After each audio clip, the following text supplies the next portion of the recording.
What's up, everybody? Welcome to Narco Cop MMA, and this is the Lambo Plays podcast, episode 106, UFC Vegas 96. I'm your host, Mike, along with my co-host, Timothy Troiano. Timothy, UFC Vegas 96, 12 fights. We have some finales for tough in here. A lot of scrambling with this card. Guys coming in, guys coming out, new fights popping up late in the week. And how do you feel about this card? Also, last week was a great week. A lot of Lambos hit last week. It was a really, really good week overall as far as the show is concerned. Big plus 1,000, a couple of other ones, some really good ones. So we were close to hitting some other ones. We kind of got screwed with some KOs that should have been KOs, but didn't happen. But on to this week, Tim. How do you feel? This card is really, really weird to me, man. I feel it's super volatile. Not a lot of tape on some of these guys for me. Where these tough fighters, wasn't able to find a lot of tape on them. Watch a bunch of their fights. Just trying to be, fully transparent here with those fights. Like, I also think that there is some tough fights to find Lambos on, where it's like I think that they're gonna kind of be not a Lambo, like a minus 110. I think that probably hits more than 50% on some of these fights. So be interesting to chop it up with you and see what we can do and what you think on some of these fights. Yeah. This card is kind of meh as far as Lambos are concerned. To be honest, I didn't really love much. I'm going to go into more detail with that, but let me go over to my chat and shout out my chat first. Elijah, let's effing go. New logos are dead sexy. He says, thank you very much. Hope you like that new logo for the Lambo Plays. Blue Thunder says, new graphics are dope. Thank you, sir. Meticulous. Shout out to him, guys. Meticulous on Twitter. He is the one that created my logos. So if you need logos, if you need anything like that, the guy is amazing, man. He did a great job. Very good communications with the guy, and really, really nice guy. So appreciate him. Mushroom, what is up, my man? Thank you for joining. There will be blood. How about we do a used Kia episode where everyone has a chance? Don't get me wrong. I love the show. So you want me to change the show to a used Kia episode, huh? Is that what it is?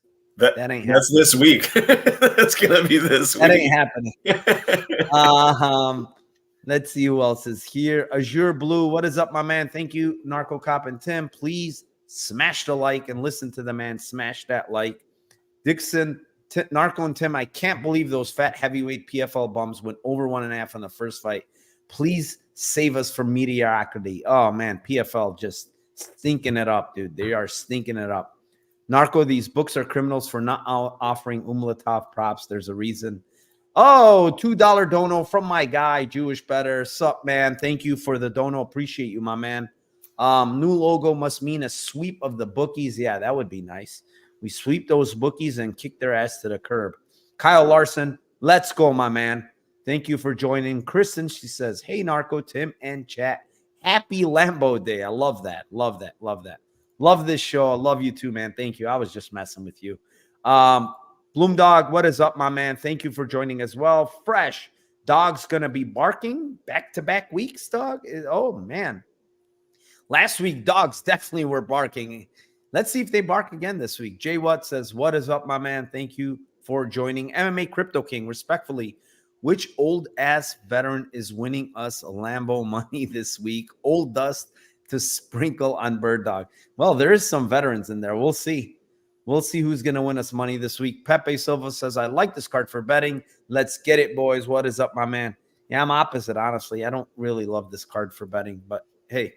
What up, though? Timothy Johnson in the house. Jackie Blaine, Narco, and Tim, much respect to you as well. Eric Cote says, watching PFL, road to the UFC, LFA, and I'll have to catch up on Lambos tomorrow. I don't blame you, man. There's so much shit going on this weekend. It's incredible. 143 people in here, Tim. Let's start off, man. First fight of the night. It is in the flyweight division. It is the 5-0 Kung Wang or Wang Kung versus the 9-5 Victoria Leonardo, given the 5th chance to be in the UFC. What do you think here on this fight?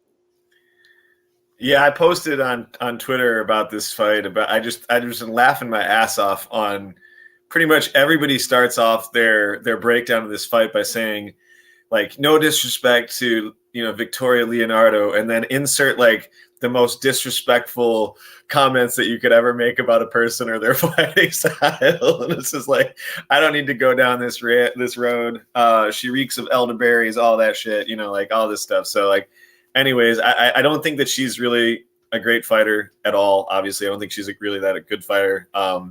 This seems to be a smash spot, but at the same time, it's just like a really stupid line for a fighter on their debut, fighting out of China. Like these are nightmares a lot of times for people. So even if you got her at like minus 800 or something like that, and you're parlaying, I still think it's just not the play to make at this point. But that being said, everybody have fun tonight. Everybody Wang Kong tonight. So it's time for Wang Kong to have her show. This is going to be it. And everybody Wang Kong. So yeah, I think Wang Kong, I'm trying to go back and forth. I think it's most likely a decision, but I think she could finish her late as well. So KO 3 is plus 700 and points is plus 210. Kind of think it's might be able to get her out of there in round 2 as well, but like I kind of lean like later a decision. So round 3 KO is plus 700, points is plus 210. But everybody Wang Kong. All right, guys, I need a vote. Pineapple. This is the Kirkland one. I don't know how good it is. I just bought it. Mango, black cherry, or peach. I need help. Which one should I bang out first? With that being said, Victoria Leonardo is a punching bag, dude. Like they literally gave her a chick. They gave this Kung Wing chick a girl that's going to stand there and get punched a shit ton. She has no defense. She's been finished, I think, basically in almost every one of her losses, she's been finished.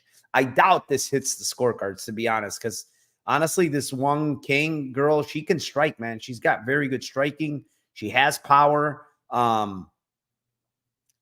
She's way faster. She's way more athletic. I think she's going to finish this girl, to be honest. I really do. I'm hoping it's 2-3, like accumulation kind of finish. 2-3 KOs plus 250 on FanDuel, which is yucky as hell. But when you look at these 2-3 lines on this chick, it's probably some of the lowest lines I've ever seen for WMMA. It really is. For WMMA, you will never see these type of lines for round 2, round 3. But here we are. MMA, even with men's, they don't do this. Yeah, I mean, men's there was. Remember, what's his name? The kicker, like James. They're like plus 250 and like 350 for just round props, like in round 2 and 3. I'm telling you, it's bad. No, you can get 750 on round 3 on FanDuel, but for still, KO though, right? For KO, yeah. But still, they're disgusting, dude. And I mean, that's the only thing I like here. I don't think it's gonna be a sub. I think it's gonna be a KO. It's 2-3 KO for me. I think she kicks her ass, man. Victoria Leonardo's just being brought in to get butchered, bro. Plain and old simple. They're just trying to make this Kung Wing girl look good. And that's exactly what's going to probably happen here. So I can't even really beat around the bush here. I think it's a KO 2-3. It's 250. It's small, but I think it happens, honestly. Everybody's saying peach.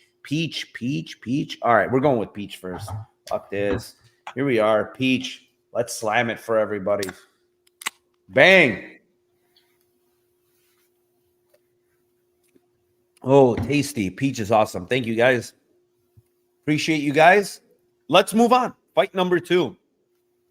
It is in the Jesus Christ. It's in the featherweight division. It is the 9-2 Zagmantis Ramaska versus the 8-1 Nathan Fletcher. And I will kick this one off.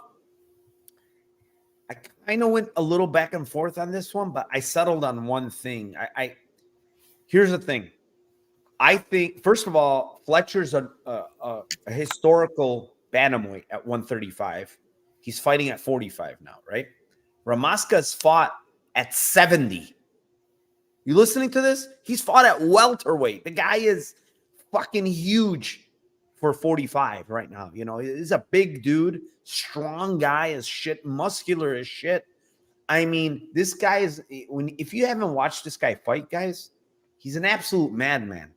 You look up the word madman in the dictionary and a picture of this guy will pop up because he is throwing everything into every strike. Kick, punch, knee, you name it. He's doing even his submissions are he's going for him, balls to the wall. He doesn't have great takedown defense, but man, he'll attack submissions. He'll try to get up. He just seems very physical and strong, to be honest. And Fletcher seems kind of like a weenie, honestly. I don't rate this guy much. You know, he's a Cage Warriors guy. He's got good back takes. I will give him that. I respect his back takes. You know, his jiu-jitsu might be pretty good. But when he fought on Tough, you know, against that Ofley guy, he was getting out grappled by that Ofley guy, you know. And quite frankly, I watch him, and even against like Giordano, like he couldn't keep Giordano down. He couldn't keep that Dominic Wooding down much. He kept him down a little bit. I don't think he's going to be able to get this Ramaska down and keep him down, man. And I think this discrepancy in strength and power is huge on the Ramaska side, you know. So what do I see here? You know, what do I think happens? I could see Ramaska KOing this guy, honestly, because he's a madman. But I also could see kind of like Ramaska hurting him and this clinching, Fletcher clinching, trying to get a takedown, maybe hit a takedown. But all the big moments to me are going to probably come from Ramaska. His decision line's absolutely bonkers, man. It's plus 1,000 for Ramaska by decision. I think that's, dude. Honestly, that's too good. His split is 28 to 1. Yes. 28 to 1 on the split for Ramaska, and plus 1,000. Yeah. Plus what's round 2 KO? Who do you like round 2 KO? Him? No, I had it round 2 KO, and then I had points and split. I think that if he doesn't get it early, I think that it easily could go to decision. Yeah. I have to play that line just because, you know, I think it could go to distance. You know, if he doesn't get him out of there early, like you said, you know, might go to distance, but he already banked maybe round 1 and 2, you know. But it's not like he looks like he gasses, but this fucker pushes through, man.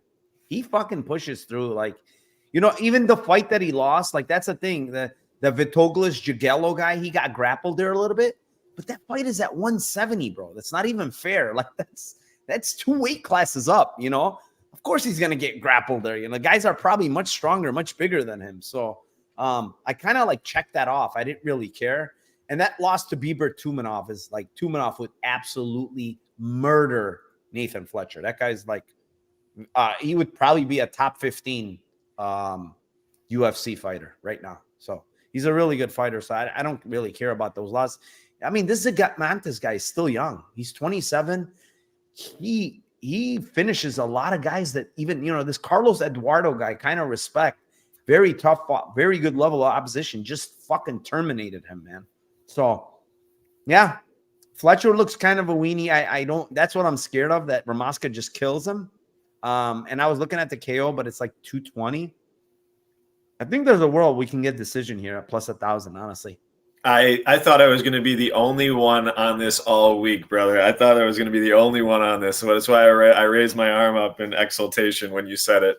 I've been telling everybody, like, I've only seen like honestly like one fight from these guys each. So like I haven't seen enough, but I mean, like, it's clear as day what these guys want to get their game, like how they want to get their games off. I mean, it's a completely it seems like just a binary fight, and one guy's going to try to cage push and get takedowns and back takes, and that's his game, and the other is going to just go full rabies mode. Again, I haven't seen enough, but it just seems like that's these guys' games.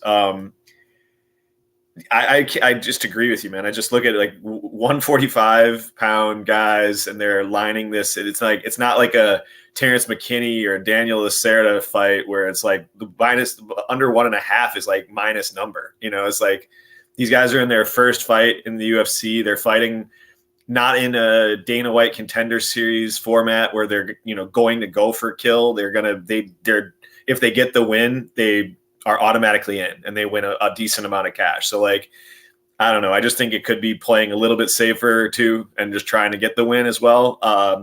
I'm really hoping that Fletcher's like super durable, to be honest. I don't think he is, but I'm hoping that he is for the exact same reason that you do. I also hope that he maybe gets a takedown and maybe sways one judge to get that split prop for us as well, potentially. But yeah, Ramoska by points, stupid line, I think, just for what we've been talking about. Hopefully Fletcher's durable. All right, let's move on. Fight number 3. It is in the bantamweight division. It is the 10-2 Josiane Nunez versus the 6-1 Jacqueline Cavalcante. And this one's yours, Tim. So, I mean, I think that this fight goes to decision, a decent clip. And I think that, like, I think Cavalcante wins the decision more than 50% of the time. Her decision props like -110. I'm not giving that. I think if you're on the Noon side, Josiane's like, I don't know, she seems like to be like a 4'8" like taxi driver from Brazil that has a huge left hand, and that's about it. I don't think that it's going to be easy for Josiane to get into range in this fight. I think the speed advantage, obviously there's a massive height advantage and reach advantage in this fight. I just think it's gonna be hard for her to get into range. I think like if you're on the Josiane side, I know a lot of people are on the KO prop for her. I think it's like a greasy split for her, and that's like 9-1. I tend to think that the KO line for Cavalcante is kind of stupid as well. Like it was like 3-1 versus Farron, and then now it's like 9-1 for KO, and then KO 2-3 is 29-1 and 38-1, like plus 1,800 if you like put them together. I think the fight goes like a high percentage of the time, especially if Cavalcante's winning. But I just don't know that Nunez, who has Nunez fought that has like hits hard, like no one. Like we have no idea. I know everybody says that like she's durable and shit. Like is she durable because she took shots from Ramona Pascal? Like I mean, like how do I don't really know, and I don't know that. Her cardio holds up either in fights. I think she usually slows down in round 3. So I don't know. I think it's possible that it could be an attritional deal where, you know, maybe the ref feels sorry for her. But I think that Cavalcante going from plus 300 to KO Farron to plus 900 to get this against Nunes is kind of stupid. Lean Cavalcante by points, but yeah, I'll take a small stab at the KO and KO 2-3. Yeah. I just went with 2-3, honestly, 1,300, 1,800. It's probably KO if it happens. She hits pretty damn hard, man. Like that's the thing when I watched a lot of her tape. So, you know, she hurt Croden. She finished these other 2 chicks. She hurt Jandaroba really bad in round 3. She dropped Cornolio, your friend Cornolio there. She dropped her in that fight, hurt her really bad in round 1. You know, the girl's a 45er. You know, she fought at 45 a lot, and she looks in incredible shape, man. 6-pack, you name it. I saw her IG. She's really working on her nutrition. Like, she looks in.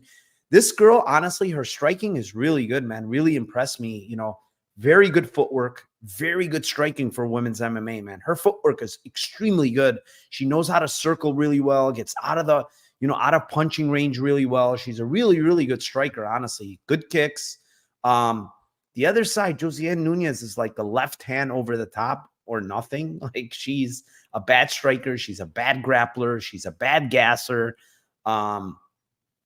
I like Cavalcante here quite a bit, man. I mean, she's way younger. She's improving. She's at the PI. She's at, you know, doing a little bit at extreme. You know, the girl is just getting better and better, in my opinion. And to be honest, when you look at Cavalcante, you know, Josiane Nunez has fought very, very low level of opposition in the UFC, like extreme, like the bottom of the barrel. Cavalcante, yeah, I mean, Zara Farron is not great, but she went to France and fought her. You know, it's a big deal. You got to go into someone's home country and fight her, and she absolutely mopped her. You know what I'm saying? So, you know, that's a good win. The Melissa Croden win is very good too. And I think the Jandarova loss, honestly, was a win. Like, I think they robbed her in that fight. And, you know, then she beat Cornolio, your girl, you know, who's looking to be a solid UFC fighter right now. So, with that being said, you know, I think Jacqueline has the better cardio. She looks in great shape. I think she hits pretty damn hard. And we saw Chelsea Chandler land on Nunes left and right on the feet. So round 2, round 3, 1,300, 1,800. I don't mind it, honestly, at all. It's probably KO if it happens, but yeah, I'm going to take a shot there. Fight number 4, it is in the lightweight division. It is the 7-4-1 Vyacheslav Borishev versus the 14-3 James Iliantop. I will kick this one off. This one's another one I went back and forth on, because initially I thought, okay, this is probably going to be a KO for Iliantop, honestly, because Borishev gets hurt in like every fucking fight. It's like crazy. Hooper drops them. Sadikov hurts him very bad. Davis just destroys him. Dakota Bush hurts him. Chris Duncan hurts him. Kenley St. Louis. Like so many of these fights, he's getting hurt and dropped. It's crazy. But he doesn't give up, man. Like it's like he doesn't get finished easy. You know, you're like, yeah, you can drop him, you can hurt him, but he somehow he recovers. Somehow he doesn't go out. He continues to fight. You know, he's that type of guy. And you know, Iliantop is not the cleanest striker. I think Borishev is obviously the better technical striker, but I think Iliantop has a lot more durability in him, honestly, than Borishev. He's much younger. He's 25. He's improving. You know, the guy has pretty good, damn good cardio. When I watch some of these fights, like he's got really good cardio. And you know, he fucked up last fight. That was basically what it was. You know, he fucked up against Padilla. He got his back taken and instantly got subbed. He was hurting Padilla prior to that. And then you have to look at the fact that, you know, he got like, he was the third opponent for him. First, it was Venata, who's a striker. Then it's Gabe Green, who strikes. And then they give him a grappler and this Padilla guy that no one knows about. And he didn't know much about, and he got subbed. I kind of like fucking decision here, man. You know, when you look at Iliantop's career, he's 6-1 to the decision. Okay. And you know what Borishev is to the decision? Not very good. He's 1-3. And you're going to tell me this guy is plus 575 by decision? I mean, he does kind of take it slow. He does kind of get measured. It's not like he gets wild at all. So, and then you top it off with the fact that I've seen him grapple a ton on the regionals. He gets a lot of takedowns on the regional tape. He could mix in takedowns here against Borishev, like very easily. So I think the decision prop is good, man. 575 is it's gotta be the way to go here with Iliantop at this price, you know. What do you got here, Tim? Yeah, I mean, I agree with your takes on Slava's chin. I mean, I just think that he seems, even in like early in his career, he was taking shots and not taking shots really that well. He does fight through it, obviously. When he's on the ground, I think the only place I'd kind of push back is that like the decisions that he's losing are guys are just grapple fucking him most of the time. And I think Iliantop can get him down, but I don't think that he's got the jiu-jitsu to hold him down. And I think in general, Slava gets up against a lot of these guys. Like he shows that he can get up. And then that's typically how he wins fights is like he'll get grappled the first round and the guys will get tired. He'll keep getting up and then he'll like KO him in round 2 and shit like that. So that's a lot of his fights. It's a lot of his KOs happen just like that. I do think that striking wise, obviously if this fight is just 15 minutes of striking, I think that if the chins hold up, obviously if the chin holds up for Slava, and if he doesn't really connect on some body shots and hurt Iliantop in this fight, that the fight going to split is interesting to me.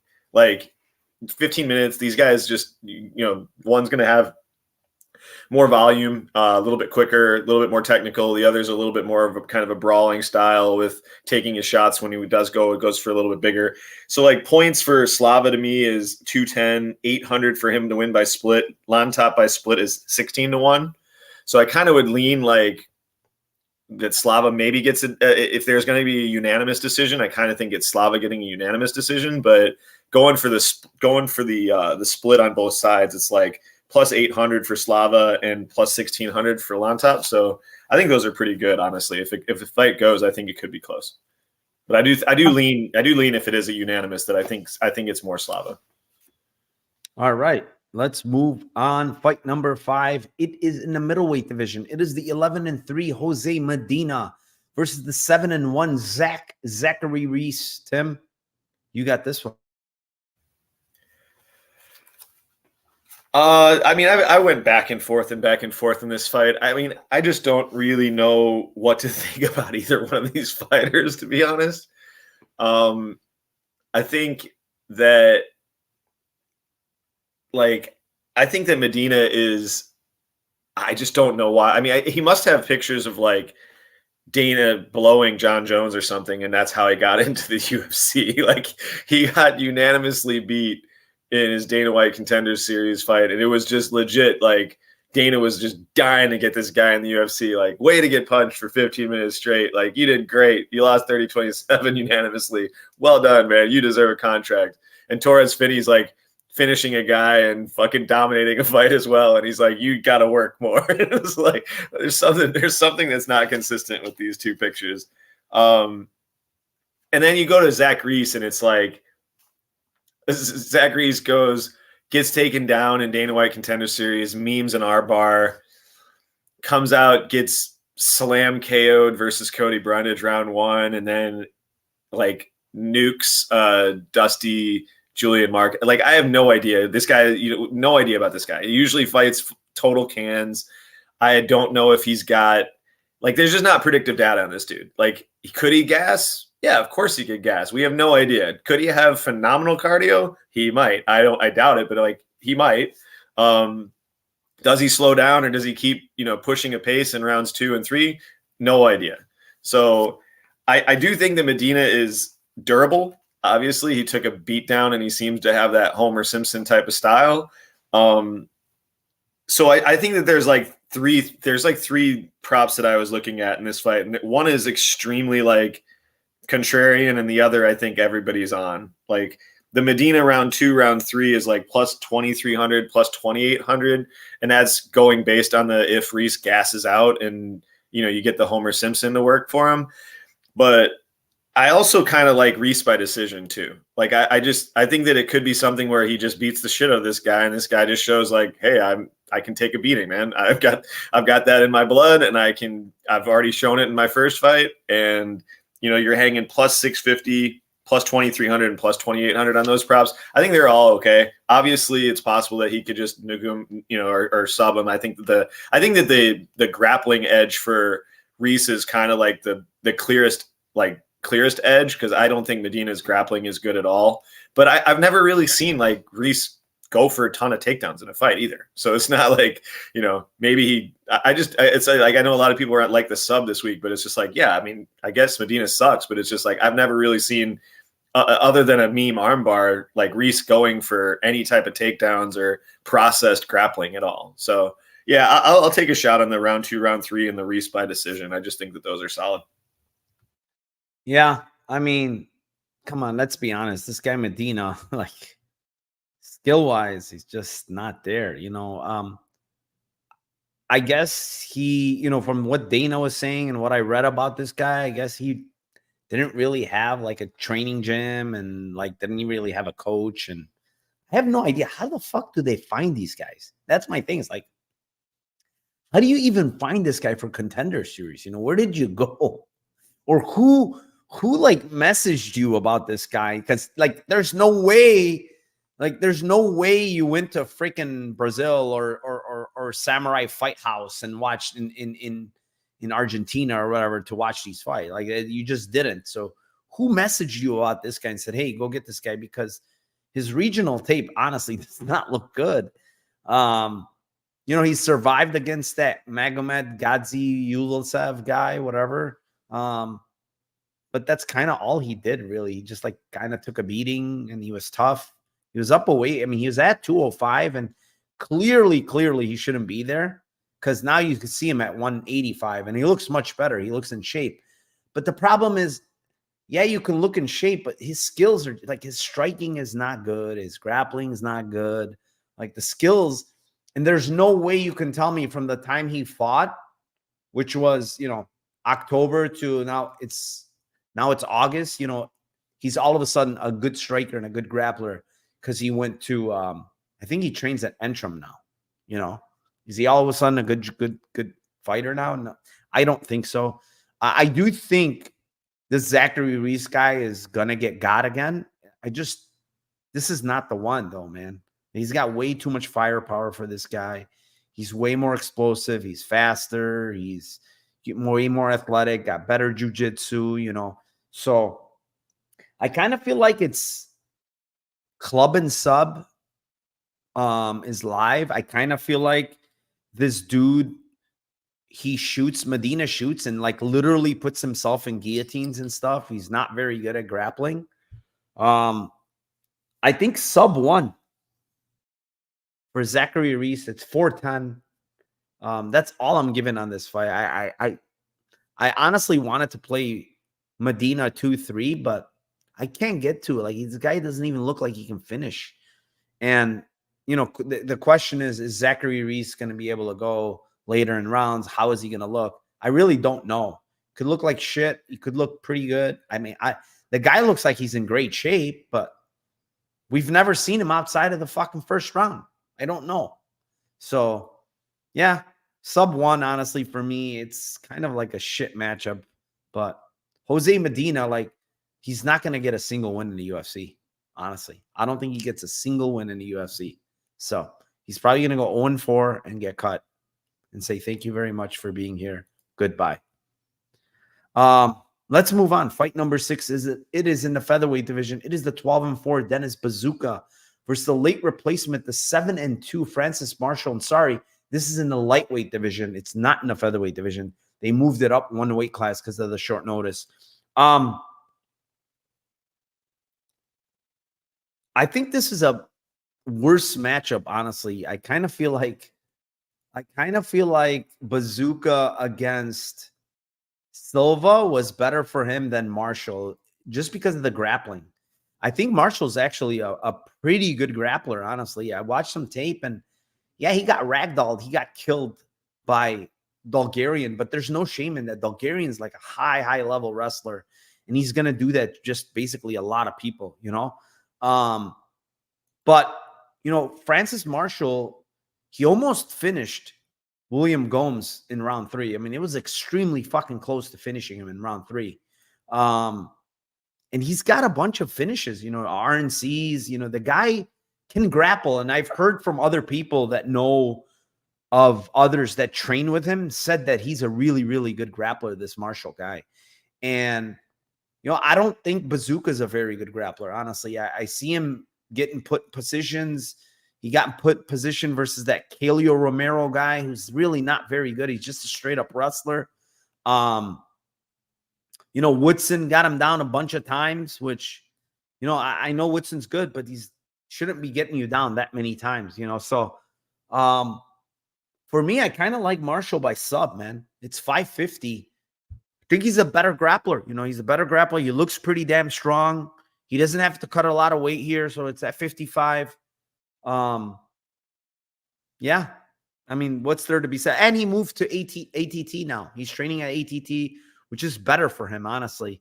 And he took a year off since that beating from Bulgaria. I don't think that's bad. So give me the sub here, man. 550 here. I think he's going to get Bazooka. What do you think? I had two. I thought the same. I kind of thought sub was good for Marshall, and I thought end split was good.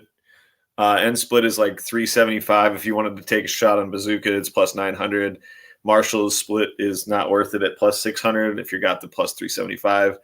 But I also like Marshall by sub for the same reason. I mean, like he's been training with Gamrot. He's been training with who the hell else? I can't think of his name. Who's the guy I'm thinking about, Narco? Sorry, who are you talking about? The guys at ATT. Dawson, Grant Dawson. Dawson, yeah, Grant. He's been training a lot with Grant. Like they look like they're best buddies now. Yeah, I just think that those guys are probably, talking about how they're going to get subs and just working at taking backs and shit like that. And I think both of us were on Sean Woodson by sub against Bazooka for the same reasons. And like in that fight, I mean, he had opportunities in the third round to like sink in a guillotine and just go for it. He was just laying on top of him in the third round. So yeah, I don't hate the sub for him. I like your call on that, but I also think like if he's getting the takedowns and then then Bazooka's getting up, I think if it is a striking fight, I think it's like volume versus more moments, and I think it could be greasy decision for the split. But I like both of those, to be honest. And split plus 375 and Marshall sub. So I'm with you on that. All right. Let's move on. Fight number 7. It is in the middleweight division. It is the 13-4 Edmund Shabazian versus the 36-17 Gerald Mearshart. And Tim, I think you kick us off here. So yeah, I mean, this one's really interesting as well. We've cashed so many tickets against both of these guys or with both of these guys. I just think that this is I'm kind of going a little bit contrarian on this one. Minus there's one that I don't think is super contrarian, but I don't know. I think it's a fight where everybody's on the early KO one for Edmund because this is usually what he does. He usually comes out balls to the wall, and if he doesn't get it, he kind of quits. And he's been grappled by guys. I just think that the competition of the grappling and that guys that he's losing to and the guys that are pushing him and breaking him over time are just way better than GM3. They're more athletic. They're quicker. They're stronger. They have better wrestling. GM3 is – I don't think he's overrated from like the grappling standpoint. I think he's kind of underrated by like his striking gets underrated in certain fights. Like he's outstruck Muradov. Like he took the beat down from Muradov and then he outstruck him. And then after he was beating his ass, then he just took his neck. He did the same thing to Silva, literally knocked him out and then took his neck. So I think a lot of people might get burned if they're going like round 2, round 3, GM3, like, or the sub this fight. Like, and then I think also it's possible more than anything. I think it's more possible than people are giving credit that Edmund could play this safer. And like, he could actually like just stay at range, make it a total kickboxing fight, just completely not put himself in any position to get taken down at ever. And just keep punching, like just keep kicking, keep punching, go to the body, like just piece him up. And then whether or not GM3 can survive or not, it's just different. Like sometimes GM3 gets knocked out by Heinisch in the first punch, and they're like other times he comes out and he takes an absolute beatdown from Muradov and he survives. So it's like Edmund decision plus 650. And then if you were on GM3, I think that you got to go KO 2-3 instead of sub 2-3. It's like plus 2,900. Like I just think that Edmund doesn't typically get subbed by guys. He'll shell up and he won't give you any chance to take his neck, and then you just beat the living shit out of him, rain elbows until you can get him out. And I just think that's what his typical path of losing, and that's how when he gets taken down, he just doesn't let guys get into his sub positions. And I just think he lets them get to mount, lets them get to side control, pushes them against the cage where he can't move, and then they just start raining shots. So, like, to me, I think it's more like Edmund points. I lean Edmund points, or I lean KO 2-3 for GM3 at plus 2,900. Oh, yeah. It's actually it's 800 now, as Jewish Better just said on FanDuel, so that's even better. Oh, it's 800. Yep. Yeah. Yeah. For me, I honestly think this probably ends early with Edmund. Like, just so much faster, way better strikers. I mean, there's a big age gap. To think that Shabazian's still only 25, 26 years old. This guy is so fucking young still. Like, he was in the UFC. Look at this guy. I mean, he's been in the UFC since 5 years, bro. 5 years this guy's been in the UFC. He's 26 still now. He's very, very young. And when you think about it, you think like, damn, this guy's been in the UFC forever, right? Meanwhile, the other guy's been in the UFC forever, but Meerschaert's older now. He's 36, so it's gonna be a big speed, strength advantage, power advantage. All that lies with Edmund. But the one thing that doesn't lie with Edmund, and we've seen it over and over, is his cardio, man. This guy doesn't know how to manage his cardio. I'm pretty convinced at this point is he either gets too nervous, or I don't know what the deal is, or he just goes for it very much in the beginning and just death gasses, or the minute the fight turns against him, this guy is fucking completely done. I'm going to take 2-3. I have to, just 2-3 in general.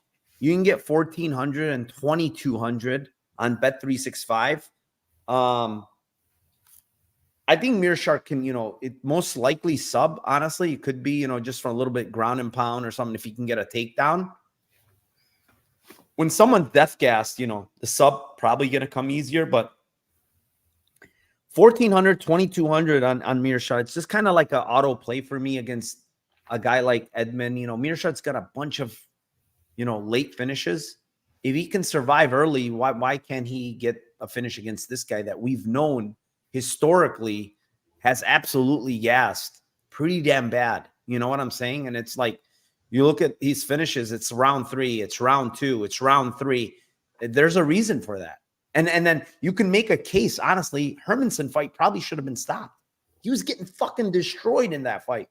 So if you look at it, you could say Hermansson was round 3, Brunson was round 3, Imavov is round 2, and Hernandez is round 3, and that's all 4 of his losses. That's not like a anomaly that this guy gets just absolutely death gassed. So yeah, I mean, I gotta play the it's probably, listen, Edmund Shabazian, I think, is going to win this fight, a big percentage time early.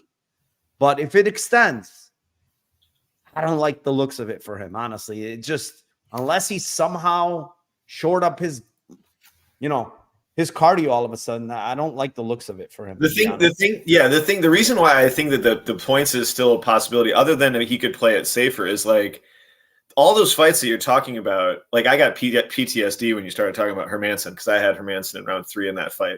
Oh.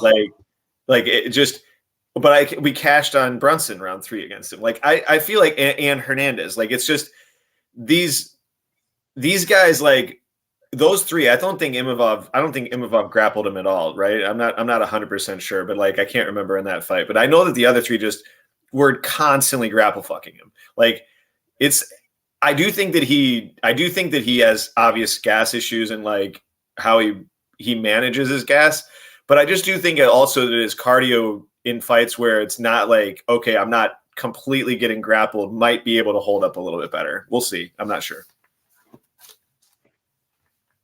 Yeah, you're absolutely right. Let's move on. Fight number 8. It is in the welterweight division. It is the 16-0 Michael Morales versus the 29-11 Neil Magny. And Neil Magny still sticking around here in the UFC.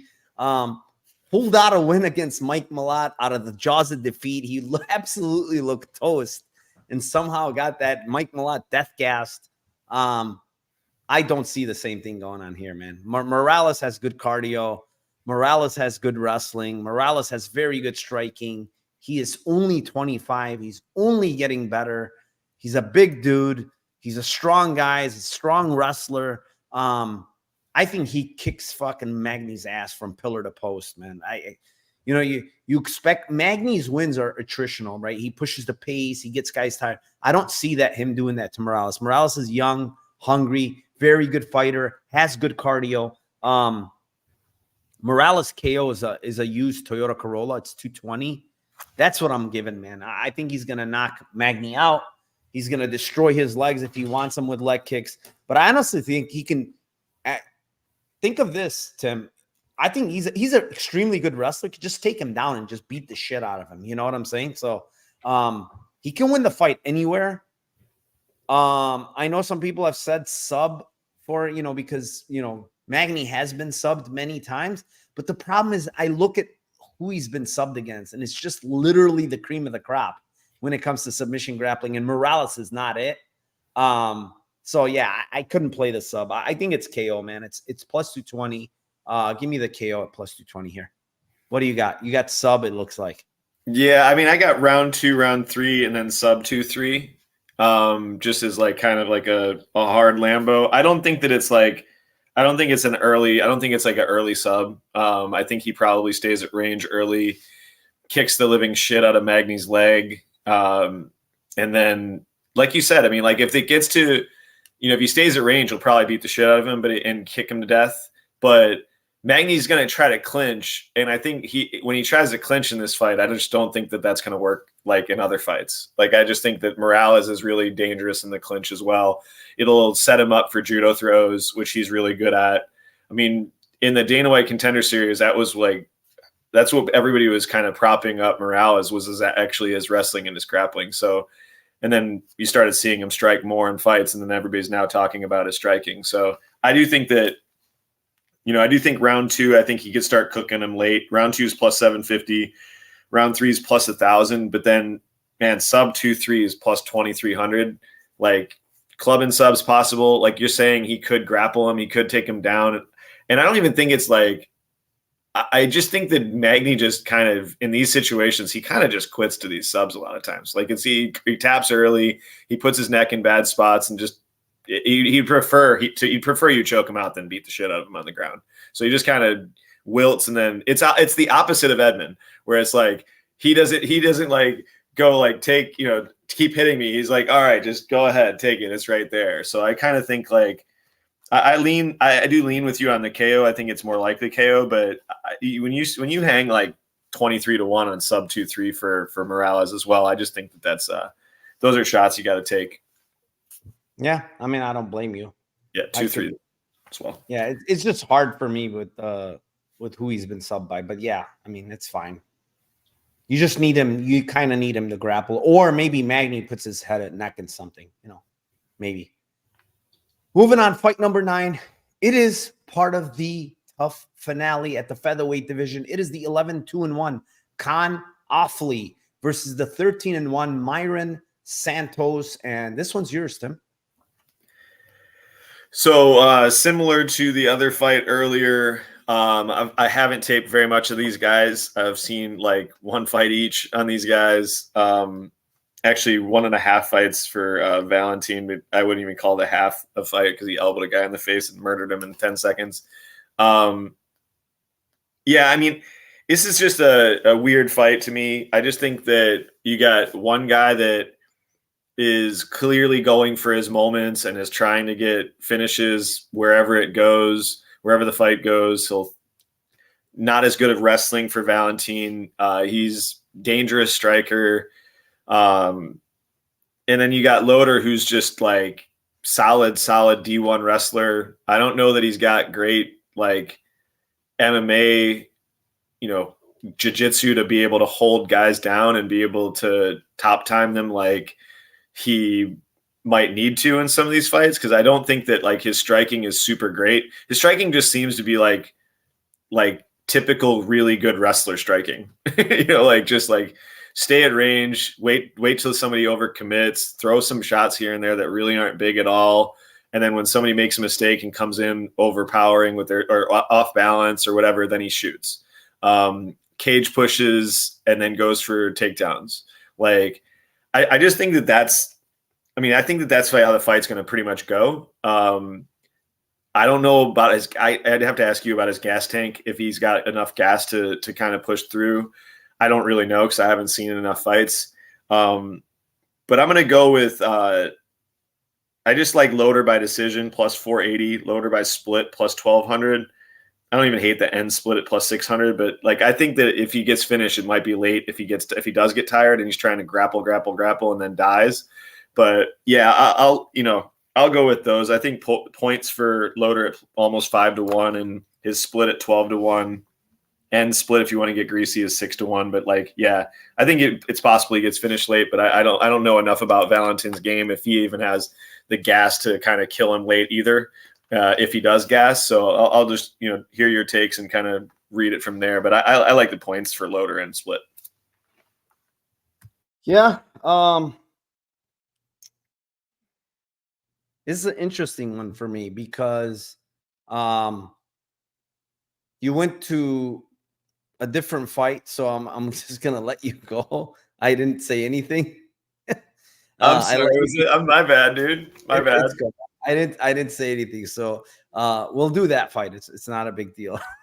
That's a great one. I just let you keep going with the loader. I didn't want to interrupt you on a roll.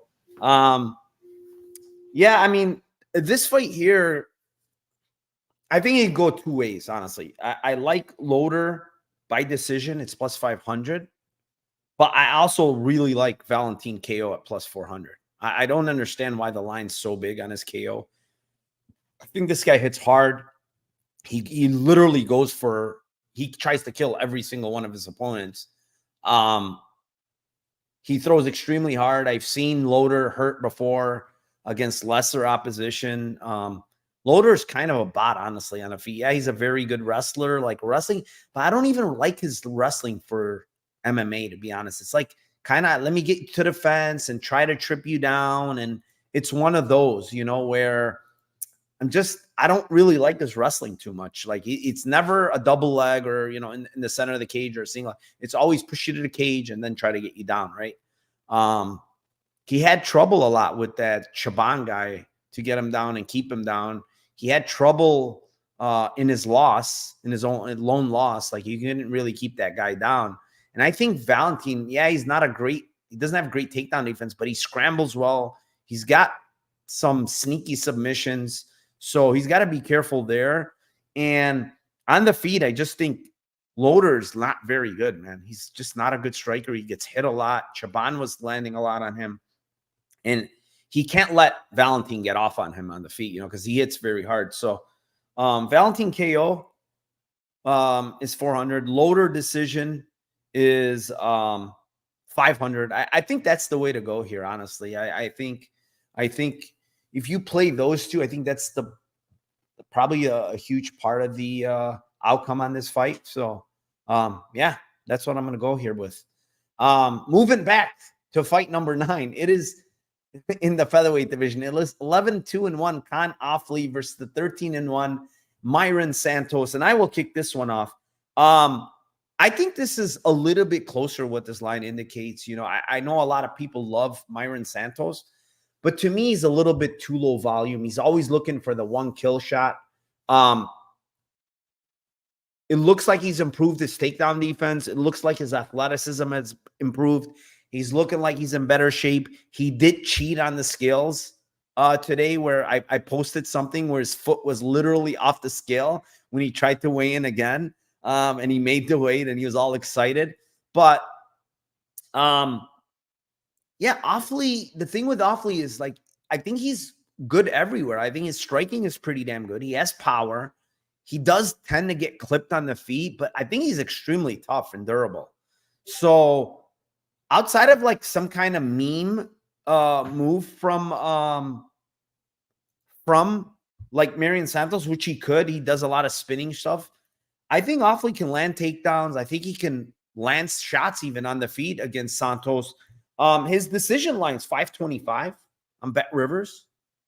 That's where I'm going with him, man. I think the guy's a dog. I think he's tough.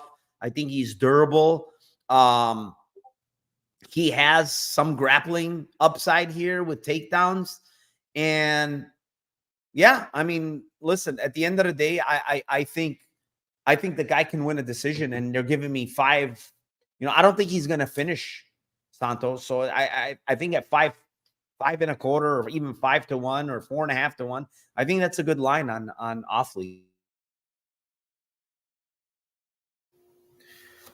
Well, guys, I apologize. I was awfully early on the Loader call, and now I'm going to have to get the actual Offley fight here. So I was awfully bad there, and I'm sorry about that, guys. So Yeah, I mean, I think I had written down I had Santos by points. It's plus 190, but I just think it goes as well. I think Offley points or split is probably good for him as well.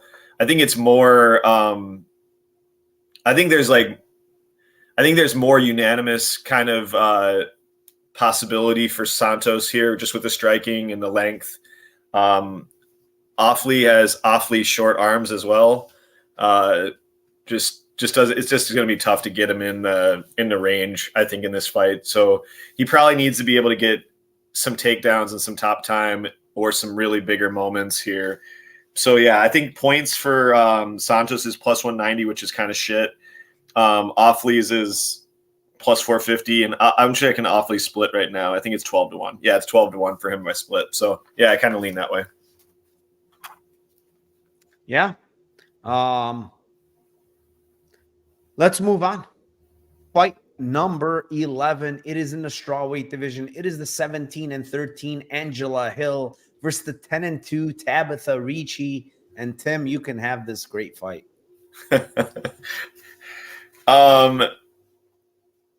Yeah, this is a clear don't think that this is going to hit type Lambo, being honest with this one. This fight goes very high percentage. I legit cannot give this split. It's the lowest split decision I've ever seen in my life. It's like 225, which is just, I mean, guys, just stop betting this shit. Stop betting them so that they put them up. Like, stop trying to bet 225 props that are, they're just dog shit right now. Dixon, this is absolutely a lotion fight, 100%, definitely. Yeah, this is Baby Shark. She's just, I don't know, man. She's got judges watching the wrong things. Obviously, I know what they're watching because I know what I'm watching when I watch her fight, and they're just not watching her fight these fights. I thought she clearly lost to Tisha. I thought she clearly lost even when she got one judge versus Loopy. I thought that was a clear unanimous decision, bare minimum 29-28. Yeah, I don't know. I think that she's gotten a little bit better in her striking. I think Angela Hill has gotten better and better at each of these fights. She's shown really good durability. She's gotten taken down by a lot of these fighters that have just incredible sub games. So it's tough to bet against. Usually it's like you could think that Angie would get subbed by fighters. I mean, that's the one I'm going to give is like ends by sub is plus 650 versus taking Ricci by sub at like 8-1. I don't think it's just that's a stupid bet. I think if you're going to bet sub, just bet ends by sub at plus 650 and hope that somebody gets subbed in this fight. Angie tends to go for guillotines now and defending to stop wrestlers from wrestling against her and trying to grapple fuck her. And then I think that Tabitha Ricci is usually trying to get that type of game off anyways. I mean, I honestly don't think it hits, but I'm not going to play the decision proper and split in this one because I just think it's a stupid line. Could it hit? I think it could hit, but yeah, I'll just go with ends by sub.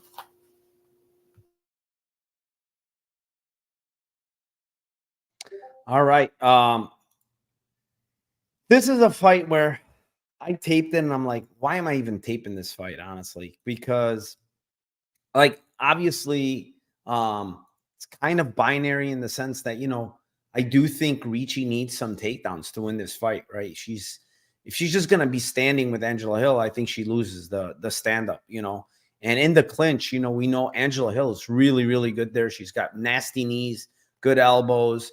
But the problem is, like, Angela Hill is also, pushing 40 years old. It's kind of hard to bet women, straw weights at 40 years old, in the UFC. It's just hard to bet them, And even though she's looked good, don't get me wrong, she's looked really good in her last two fights. It's still not easy to click that bet, And so, and on top of it, we know the UFC loves this Ricci chick. She tends to always get these, these split decisions. For me, honestly, if I bet anything, it's probably Angela Hill here. Like, she's gonna be the side. Like, she's shown me more. She's faced, good competition. She's got very good wins under her record, and Meanwhile, this other girl, you know,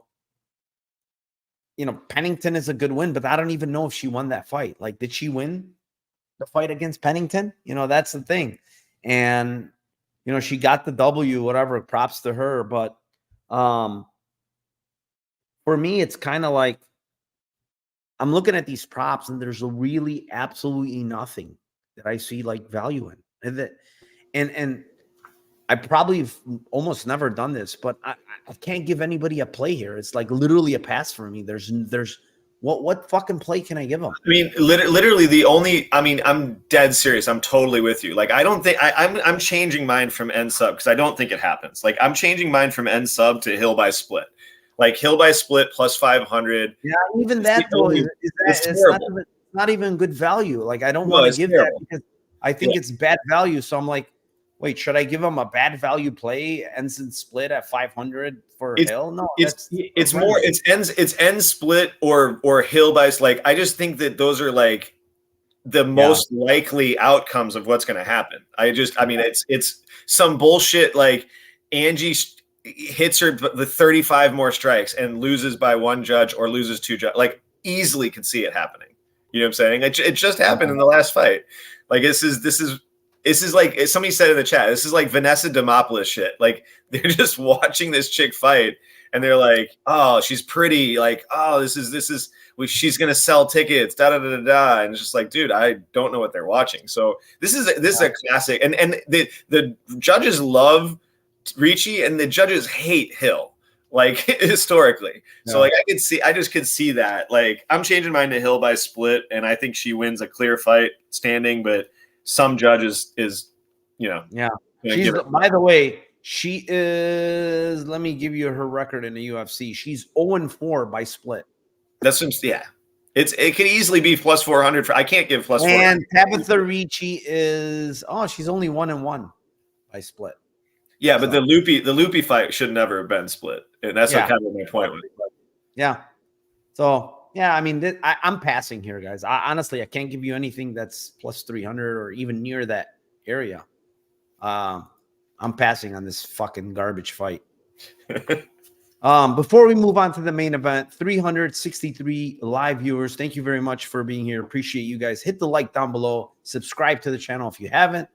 And with that being said, my Discord is down below if you want to join.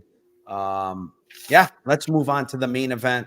It is in the middleweight division. It is the 17-7 Jared Cannonier versus the 16-1 Caio Borralho, and I will kick this one off. Like, here's the thing. Like, I'm a big time Caio Borralho guy. Like, I've bet this guy. If you go to my Bet MMA, he's probably the guy I've made the most money on. I mean, I'm up 8.5 units on his money line, and I'm up 3 units on his on the props on his fight. So I'm up a total of almost 12 units total with this guy. And every single time, and I've bet him, he's won. I've bet him 4 times, all W's, obviously. I've never bet against him. And I look at this matchup, and he's the much younger guy. He's 31. Cannonier is 40. He's going to be 41 in March. The guy's getting older, obviously. And honestly, I watched that Imavov fight, and it's just a very bad game plan, in my opinion. Like, I don't understand this cage pushing, wrestle heavy game plan where when you talk about where Imavov really is very, very good at it, it's the clinch game, man. He's got very good knees, very good elbows, and he fucking punished Jared Cannonier. He's a very good striker, obviously, as well, and he's long. The Imavov is a long sniper. I wouldn't say that about Caio, right? Caio is kind of like a karate style in and out, mainly grappler for me. The guy is a grapple first, strike second kind of guy, right?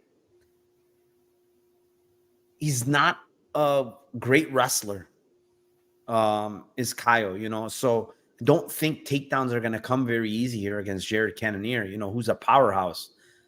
So probably the fight is standing for a lot. Cannonier has a lot of power, obviously, and he can hurt almost anybody. I do think Caio is pretty damn durable, but I question his cardio. Like, that's always been my thing with him, is like, leading up, I've been watching this guy forever, right? Leading up to this point, I always said to myself, how is this guy what's he going to do when it's a 5-round fight? And we are here now. This is a 5-round fucking fight, Caio. You need to fight for 5 rounds, buddy. There's no more 3 rounds anymore, right? You watch some of these fights, Muradov fight, Petrosian fight, over and over and over again. In round 3, he's tired. This guy is constantly tired. And, this is a fight where Cannonier has been 5 rounds multiple times. So the guy's fought 5 rounds. He knows how to go deep. And Caio doesn't. Caio, I think, has gas tank issues. And he doesn't know how to manage his cardio well. That's the thing. I don't think he knows how to manage cardio. So I think Cannonier decision is something I like to play here at plus 550. Kind of don't think he'll finish, just because he's gonna. I heard his interview and he's kind of said, like, he put too much pressure on himself last fight because he knew if he won, he's gonna get a title shot shoot. So he was looking ahead.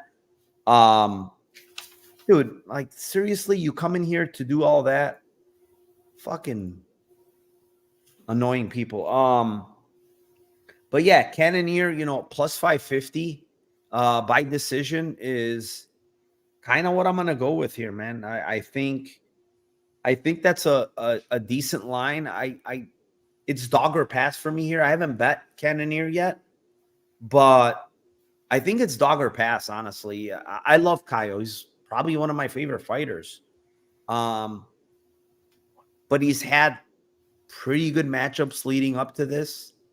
And he struggled in some, to be honest. He struggled against Muradov. He struggled against Petrosian a bit. This guy's the best fighter he's fought by a mile, in my opinion. And maybe Cannonier is completely washed. That's the only thing. But if he's not completely washed, it's going to be a tough task for him, man. It's going to be probably standing. I don't know. I really don't know what to think of